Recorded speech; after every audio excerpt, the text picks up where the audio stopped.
13강 첫사랑을 잃어버린 목회 현장입니다. 이 말씀을 통해서 지금까지 1강을 통하여 12강까지의 내용을 통하여서 다시 한번 처음 사랑을 잃어버린 목회 현장을 정리하시고 첫사랑을 회복하여 진여를 잃은 양을 찾으라 하신 사명을 지상 땅끝까지 감당하여 하나님의 의를 이룰 수 있기를 바랍니다. 오늘 이 말씀의 제목은 1부 우연한 일이 아닌 하나님의 섭리입니다. 2부는 하나님의 자녀의 권세입니다. 3부는 밀시 기도를 마친 후 어느 날 주님께서 저에게 하신 말씀입니다. 또한 4부는 농사꾼 이야기입니다. 5부는 처음 사랑을 잃어버린 목회 현장에 관한 말씀입니다. 그러므로 제1부를 통해서 우연한 일이 아닌 하나님의 섭리를 깨달아 봅시다. 김한나의 간증입니다. 스님을 통한 그리스도인의 실체를 다시 한번 하나님이 확인하게 하신 내용입니다. 마태복음 12장 7절 말씀을 보면 나는 자비를 원하고 제사를 원하지 아니하노라 라고 주님이 말씀하셨습니다. 저는 어느 날 한 여자 스님을 만나게 되었습니다. 근데 저는 너무나 놀라운 충격을 받게 되었습니다. 불교에서 말하는 자비의 얼굴을 보게 되었습니다. 그 얼굴 앞에 굴복하지 않을 사람이 없을 정도로 그 얼굴은 자비의 얼굴을 갖고 있었습니다. 저는 그분에게 이와 같이 하나님을 소개했습니다. 스님, 불교에서는 자비를 베푸는 사랑을 가르치시죠? 그랬더니 이 스님이 고개를 끄덕끄덕 하시는 거예요. 그러나 기독교에서는 자비를 베푸는 사랑을 가르치시며 목숨까지 주는 사랑을 가르칩니다. 이렇게 말을 하면서 하나님의 형상과 본질의 근원은 말씀이요 사랑이요 빛이요 생명이기에 이 우주 만물을 하나님은 말씀으로 창조하셨습니다. 말씀으로 창조한 이 세상은 생명이 있으며 빛이 있으며 사랑이 공급되기에 공기도 흙도 물도 모든 것이 다 살아있는 것입니다. 그러나 생명이 없는 자가 있습니다. 예수 안에 있지 않는 자는 생명이 없는 자입니다. 왜냐고요? 죄인이기 때문입니다.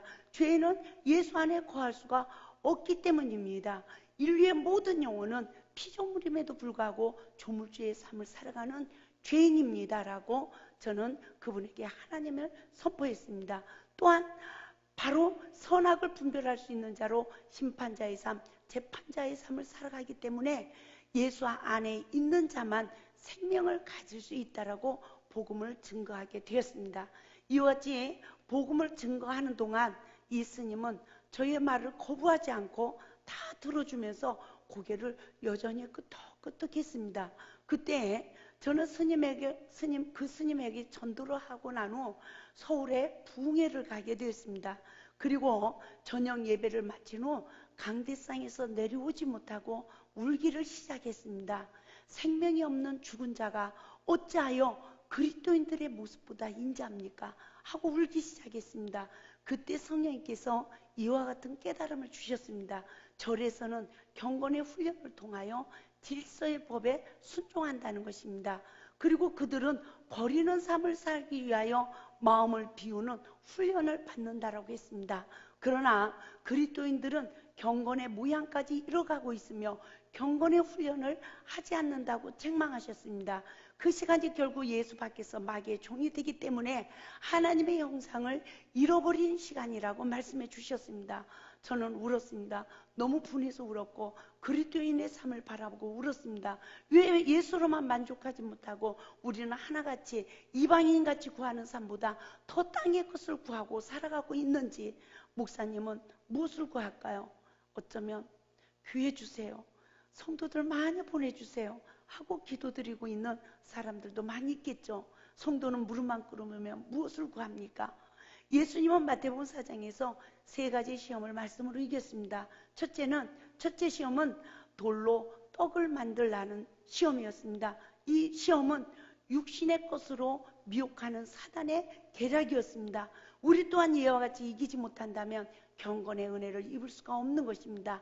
하나님의 나라가 내 안에 관계 안에 이루어지기까지 버려야 될 것이 있기 때문인 것입니다.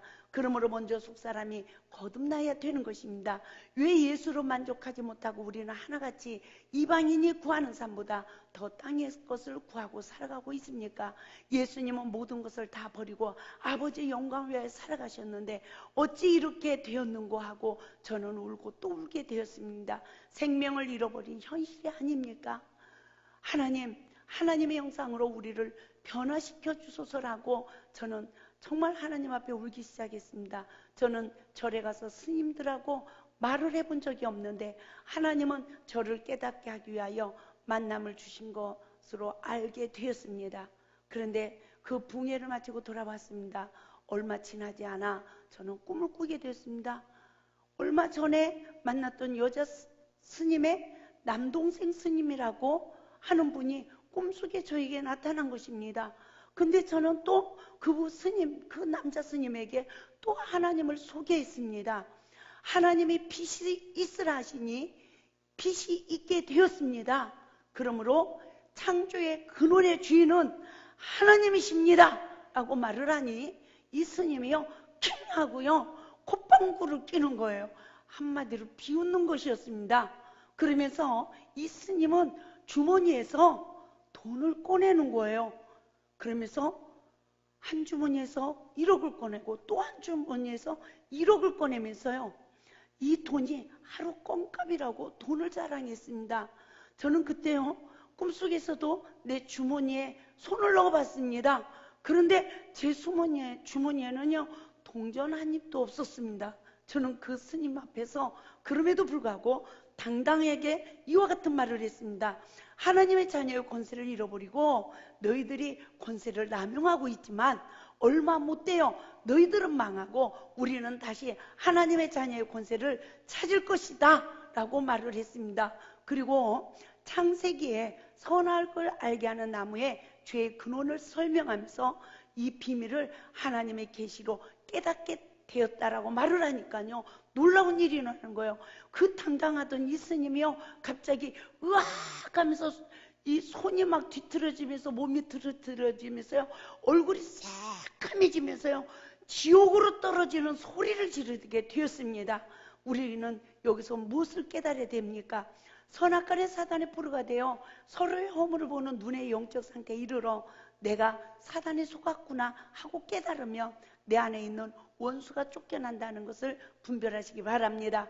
그때 하나님께서 저에게 골방 밀실 기도를 통하여 사랑의 계명에 순종할 수 있는 책을 기록하게 하시고 그리스도인들의 삶을 예수 안의 삶으로 회복시켜 주실 것이라고 말씀해 주셨습니다. 또한 책에 기록된 말씀으로 하나님의 뜻을 깨닫게 하여 하나님의 자녀로 회복받을 수 있는 길을 가르쳐 주실 것이라고 저는 이 스님에게 선포를 했습니다.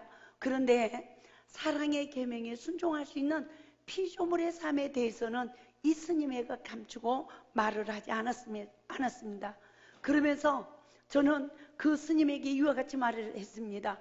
너의 때가 얼마 남지 않았다. 할렐루야. 이와 같은 말을 선포하고 저는 꿈을 깼습니다. 일어나서 곰곰이 생각해 보니까 이 꿈은 그냥 꿈이 아니었습니다. 이 세상의 창세기 2장 3장의 죄의 근원이 공개되는 것이 이토록 중요한 일이구나 하고 다시 한번 사명을 깨닫게 되었습니다. 우리가 하나님의 자녀의 권세를 깨달아 봅시다. 이스라엘의 역사를 돌이켜보며 저는 하나님 앞에 울기 시작했습니다. 아브라함의 혼으로 인하여 후손이 400년 동안 애굽에서 종살이한 과정을 돌아봤습니다. 또한 가나안을 정복한 백성들이 또다시 바벨론 포로 생활을 그 백성들에게 바벨론 포로 생활을 허락하셨던 하나님의 구속의 섭리를 뒤돌아보게 되었습니다. 그렇지만 이 시대 역시 예수 그리스도로 우리를 구원하시겠다고 약속해 주셨는데 왜 우리는 또다시 예수 밖의 삶을 살아갈 수밖에 없는지를 뒤돌아보게 되었습니다. 또한 왜 이토록 진리 안에서 자유를 누리지 못하며 처음 사랑을 잃어버리고 시험과 환난 속에서 몸부림을 쳐야 하는지를 다시 되돌아보게 되었습니다. 하나님은 우리를 다시 새로운 피조물로 만드셔서 이 마지막 때를 예수 안에 있는 백성들을 통하여 하나님 나라를 이루실 줄 믿습니다. 창세기 1장 28절의 말씀을 반드시 이루셔서 우리로 하여금 생육하고 번성하고 충만하고 정복하여 하나님 나라를 완성할 줄 믿습니다. 하나님은 사랑의 계명에 순종하는 예수 안에 거하는 백성들을 통하여 이 땅에 여리고성을 무너뜨린다는 것입니다. 반드시 어둠의 세력을 이기게 하여 주신다는 것입니다. 그러므로 베드로전서 2장 9절에서 10절 말씀을 보겠습니다.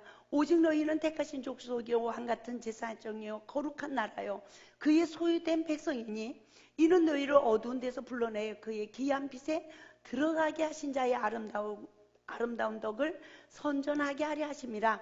너희가 전에는 백성이 아니더니 이제는 하나님의 백성이요 전에는 긍휼을 얻지 못하더니 이제는 긍휼을 얻은 자라고 말씀해 주셨습니다. 이 복은 무슨 복입니까?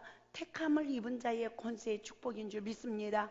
그러므로 이 복을 주신 그 하나님은 요한계시록 8장 17절 말씀과 같이 생명수 샘으로 인도하신다는 것을 믿으시기 바랍니다. 말씀을 보겠습니다. 이는 보좌 가운데 계신 어린 양이 저희의 목자가 되사 생명수 샘으로 인도하시고 하나님께서 저희 눈에서 모든 눈물을 씻어 주실 것임이라고 말씀해 주셨습니다.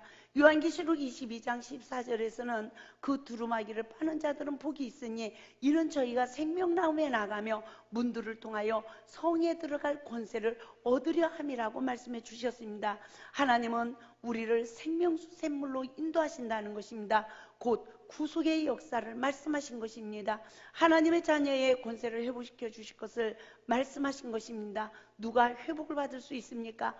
야곱이 가나안 땅에 들어갔습니다. 요셉도 다시 회복을 받았습니다. 아브라함이 완전한 자가 되어 다시 가나안의 복을 받게 되었습니다. 이 복은 창세기 1장 28절의 복인 줄 믿습니다.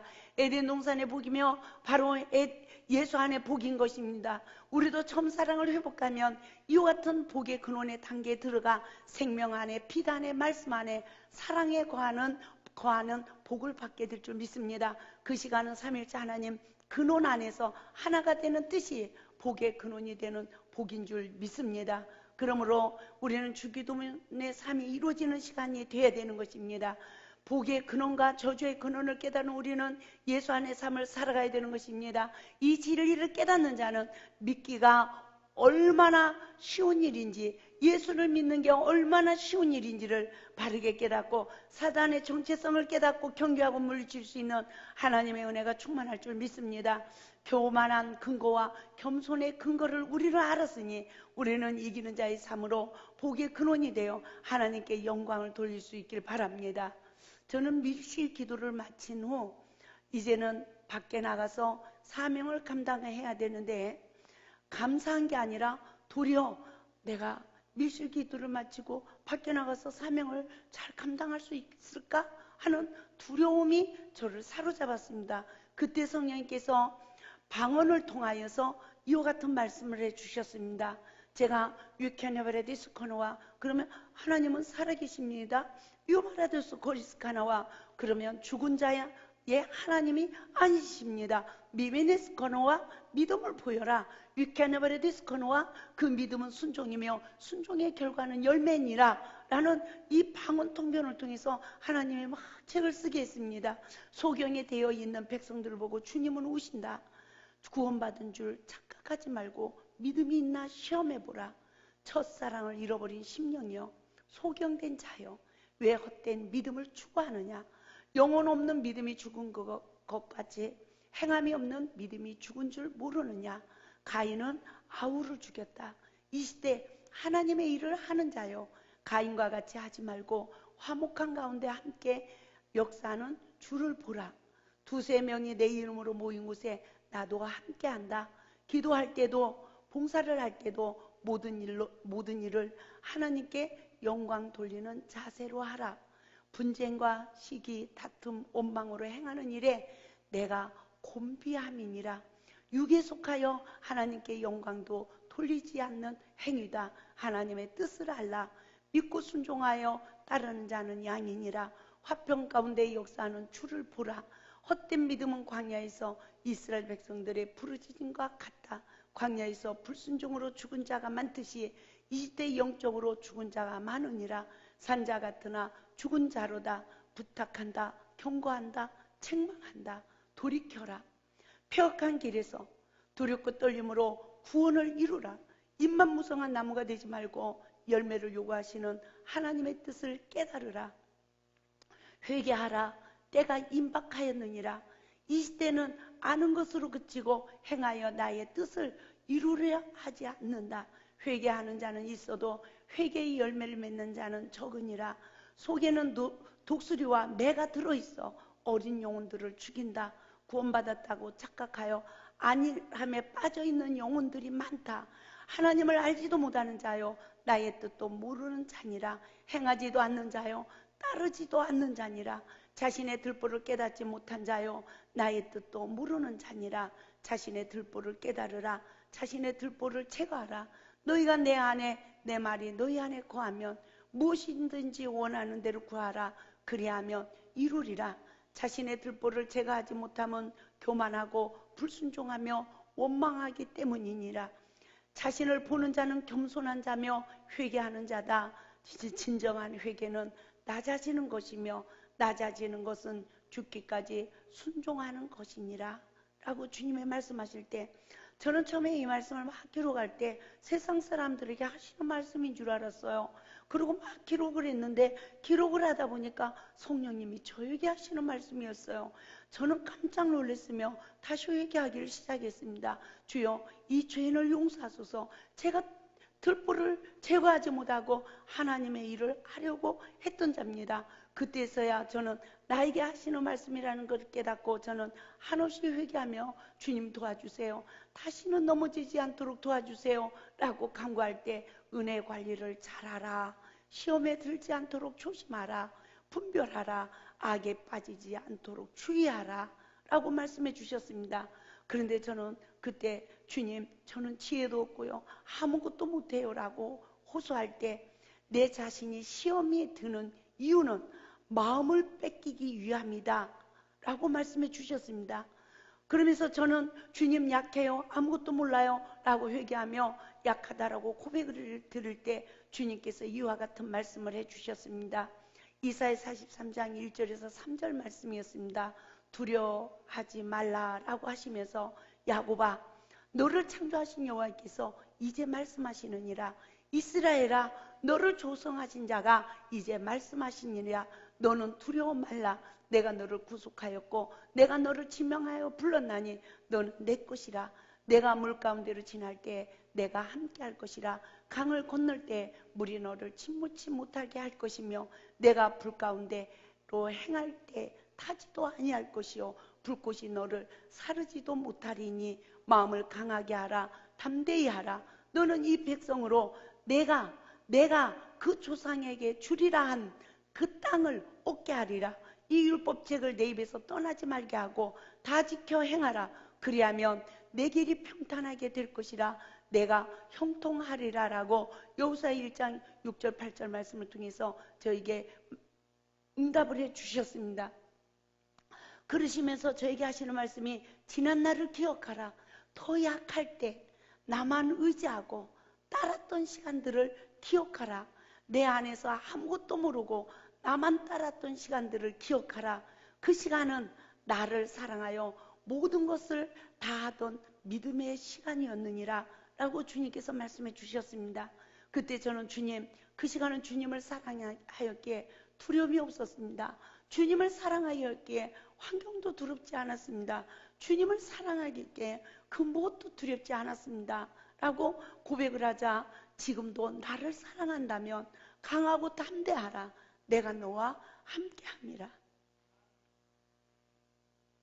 주님, 지금까지 잘못한 것 두렵사오니 용서하여 주시고 이 불쌍한 죄인 인도하여 주소서라고 호소하게 되었습니다.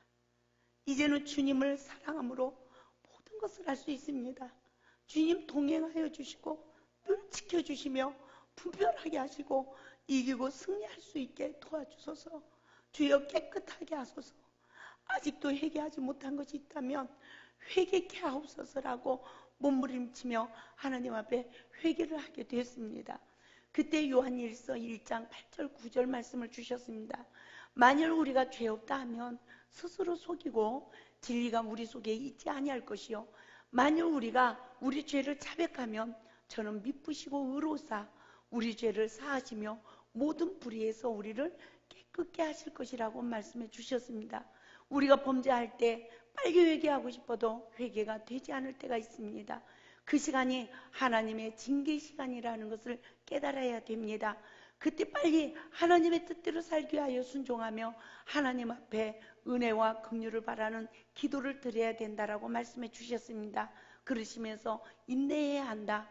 내 마음이 하나님의 마음이 돌이켜질 때까지라고 주님께서 말씀하셨습니다. 주의 율례와 법들을 지키지 않는 것은 법이 먼저가 아니라 내가 주님을 사랑함으로 하나님의 율례와 법들을 지키고 이웃을 내 몸같이 사랑하는 은혜라고 말씀해 주셨습니다. 사랑이 회복되면 모든 것이 회복되어지고 어둠의 권세는 떠난다는 것을 깨닫게 되었습니다.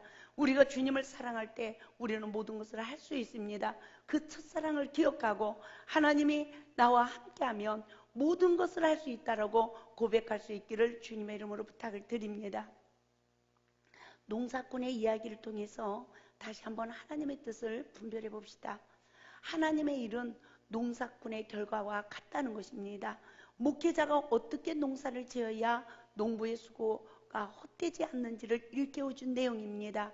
그러나 아무리 수고를 하여도 가을 추수에 쭉정이를 거둔다면 무슨 소용이 있겠습니까? 신앙생활을 하면서 하나님이 원치 않는 장사를 하고 술을 마시며 흥겨워하는 성도들의 모습을 바라보는 저는 하나님 앞에 목 놓아 울기 시작했습니다. 믿음이 없어서 세상에서 하나님의 뜻을 분별하지 못하며 땅의 것을 위하여 살아가는 교인들의 모습을 바라보며 너무나 가슴이 아파 가슴 아파 울을 때 하나님께서 농사를 잘못 지었다라고 말씀해 주셨습니다. 좋은 나무가 되지 못하여 아름다운 열매를 맺지 못했다고 죄의 근원이 제 자신에게 있다라고 일깨워 주셨습니다. 저는 그때 울고 또 울었습니다. 내가 목회를 잘못했구나. 내가 농사를 잘못 지었구나. 하나님 제가 잘못했어요. 제가 농사를 잘못 지었어요. 하고 가슴이 아파 고통의 시간을 가질 때 하나님께서 인류를 향한 나의 마음도 너의 마음과 같다라고 말씀해 주셨습니다. 그러시면서 계시록 14장 14절에서 20절 말씀을 통하여 이 땅에 낯을 든 천사 추수꾼을 볼 때 알곡이 없으며 내 마음도 너의 마음과 같다는 것입니다. 그러므로 우리는 무엇을 깨달아야 됩니까? 하나님의 마음도 얼마나 아프신가를 깨달아야 되는 것입니다. 그러나 그 주님께서 저에게 이와 같은 말씀을 해주셨습니다. 나도 너의 마음과 같이 슬프단다. 그러나 너는 꼭 알곡이 되어야 된다라는 성령님이 저에게 꼭 부탁하는 말씀이었습니다. 그때 저는 허탈한 마음으로 컴퓨터에 앉아서 농사꾼의 결과를 기록하면서 마음 아파하며 농사에 실패한 마음이 이와 같을까 하고 울고 있을 때 하나님께서 이와 같이 위로해 주셨습니다.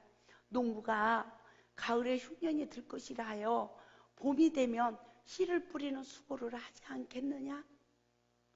봄이 되면 농사꾼이 여전히 또 씨앗을 뿌리고 최선을 다하여 곡식을 가꾸듯 목회 또한 씨를 뿌리고 물을 주는 일에 게으르지 말아야 한다. 그 이유는 자라게 하시는 이는 하나님이시니라고 고린도전서 3장 6절 말씀을 통하여 말씀해 주셨습니다. 인간은 자랑할 것이 하나도 없다는 것을 깨달아야 됩니다.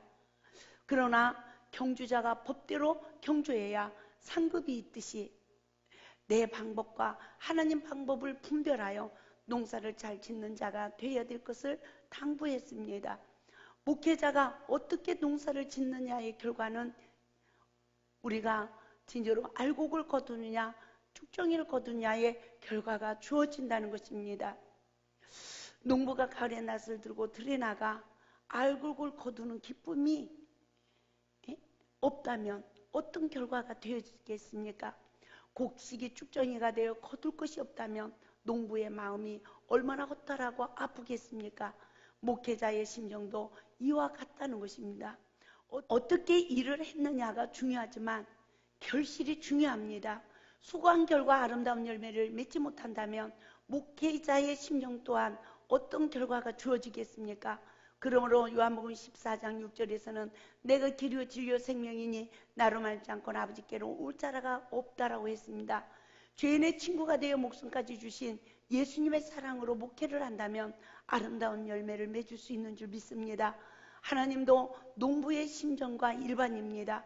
그러므로 베드로후서 3장 8절 9절 말씀을 봅시다. 사랑하는 자들아, 주께는 하루가 천년 같고 천년이 하루 같은 이 한 가지를 잊지 말라. 주의 약속은 어떤 이에 더디다고 생각하는 것 같이 더딘 것이 아니라 오직 너희를 대하여 오래 참으사 아무도 멸망치 않고 다 회개하기에 이르기를 원하시느니라 라고 했습니다. 로마서 11장 25절 말씀을 통해서 주님은 말씀하셨습니다. 이 땅에 향하신 하나님의 뜻은 이방인의 충만한 수가 돌아오기까지라고 말했습니다. 인류의 구원 얻을 백성의 수요가 차기까지라고 말씀해 주셨습니다. 그러므로 다시 한번 첫사랑을 잃어버린 목회 현장을 볼 수 있는 은혜가 있길 바랍니다. 저는 이와 같은 말씀을 통해서 회개하기에 이르렀습니다. 처음 사랑을 잃어버리고 하나님의 일을 하던 시간들을 뒤돌아보며 한없이 울기를 시작했습니다. 하나님은 제가 주님을 만난 이후부터 지금까지의 삶과 과정을 세밀하게 기억나게 하시더니 그동안의 목회 생활의 현장을 뒤돌아보게 하셨습니다. 그때 저는 주님 앞에 얼굴을 들을 수 없는 너무나 수치스러운 내 삶의 모습을 보게 되었으며 끝없는 잘못밖에는 그 무엇도 주님의 뜻대로 행한 것이 없는 부끄러운 내 목회 생활을 보게 되었습니다. 우리가 성령을 받아 예수 안에 거할 때는 구원도 변화도 회개도 성령 충만도 다 이루어졌습니다. 회개하여 은혜를 회복받고 예수 안에 들어가 이런 양을 찾으라고 하시는 주님, 그 주님은 말씀을 통해 이 시간에도 악의 모든 모양이라도 버리라고 하십니다. 그동안 저는 너무나도 진리 앞에 순종하지 못하고 악의 도구로만 쓰임받아 쓸모없는 가시나무와 같은 인생이 되고 말았다라고 회개하게 되었습니다. 그런 나의 삶에 주님께로부터 오는 참된 편안이 없었습니다. 그 어떤 사랑의 열매도 맺지 못했습니다. 모든 일을 하나님의 은혜로 감당하지 못하고 나의 의와 교만만 드러내는 삶을 살게 되었습니다. 그러면서 은사와 믿음과 기도의 영역만을 앞세우며 일을 하다 보니 어느 사이에 저는 하나님의 사랑의 궤도에서 멀리 벗어나 있었습니다.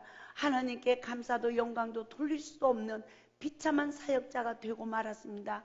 저는 이 첫사랑 회복의 말씀을 받고 나서야, 깨닫고 나서야 비로소 하나님의 말씀에 순종하여 주님 앞으로 다시 인도함을 받는 자가 될 수 있었습니다. 내게 이 놀라운 일을 행하신 주님, 하나님께 진정으로 오직 감사와 찬송과 영광을 돌릴 뿐입니다. 저는 이제 이렇게 기도하는 마음으로 살아가고 있습니다. 하나님 너무나 감사합니다. 첫사랑 회복의 말씀으로 죽었던 내 영혼을 다시 소생시켜 주시고 하나님께로부터 오는 생명과 사랑과 빛을 공급받아 사랑의 삶이 무엇인지를 깨닫게 하시고 사랑의 삶을 살 수 있게 도와주시는 그 은혜 너무나도 고맙고 감사합니다. 주님, 이제는 제 인생의 가시가 완전히 뽑히게 하옵소서. 사랑하지 못했던 그 많은 시간들을 용서하여 주소서. 주님, 사랑하지 못했던 시간들이 살인하는 시간들이었습니다. 주님, 사울과 같은 이 죄인을 용서하여 주옵소서. 주님의 사랑은 죄인 그대로를 품어주는 사랑인데 저는 많은 조건과 요구사항을 내세우며 그들을 이해하지 못하고 품고 기도하지도 못한 삶을 살았습니다. 생명이 없는 예수 밖의 삶으로 사랑하고 살았지만 그 사랑은 생명이 없는 사랑이었습니다라고 고백하며 주님, 하나님의 일을 방해하는 사울과 같은 삶을 살아온 그 많은 시간들을 용서하여 주소서. 복음을 올바로 깨닫지 못하니 지위에 서지 못했습니다.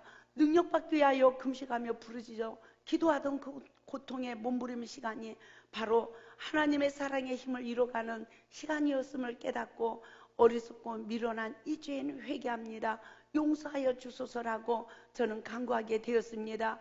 그때 또한 그 시간이 마귀의 공격을 받아 나의 온몸과 영혼이 상처투성이가 되어 예수 밖에서 거반 죽게 되었음을 몰랐던 시간이었습니다. 그러나 주님은 저를 찾아와 주셨고 저를 살려주셨습니다. 주님, 남이 제게 준 상처와 아픔만 바라보고 한없이 슬퍼하며 눈물을 흘렸던 그 많은 시간들을 용서하여 주소서. 제가 알지 못했습니다. 내가 상처를 주고 그 많은 사람들을 아픔을 준 것은 알지 못했습니다. 그러면서 내가 받은 상처만 깨닫고 내 아픔만 가지고 하나님 앞에서 눈물로 기도하던 그 많은 시간들을 용서해달라고 울기 시작했습니다. 주님, 용서받지 못할 이 죄인을 다만 불쌍히 여겨주소서라고 간구했습니다. 제가 바로 예수밖에 광야로 쫓겨난 자요, 그런 결과 도끼에 찍혀 불에 던질 자요, 연자 맷돌을 메고 바다에 빠뜨릴 자요, 심판을 받아 영벌에 처할 자였습니다. 제가 거짓 선지자 노릇하던 자요, 염소여 가라지요, 강도 만난 자를 지나쳐간 제사장이요, 내이윤이요, 서기관이요, 법만에 세우는 율법사요, 교만하여 불순종했던 고멜과 같은 자요, 열매 맺지 못하는 나무였습니다 라고 회개를 하며, 진정으로 이 못쓸 죄인을 위해서 목숨까지 내어주신 주님의 그 뜨거운 사랑을 받았음에도 불구하고 그 사랑을 실천하지 못한 시간들을 회개하기 시작했습니다. 이 땅의 그 어떤 언어로도 그 사랑에 대한 기쁨과 감사를 표현할 수가 있습니까? 그러므로 우리는 이 귀한 첫사랑 회복의 말씀을 땅끝까지 증거하기 위하여 영적 준비를 해야 될 줄 믿습니다. 한 영혼이 천하보다 귀하게 여기시고 사랑하신 그 주님의 그 심정을 이제나마 조금이라도 깨달을 수 있게 되었으니 우리 모두가 예수 안에서 승리할 수 있길 바랍니다.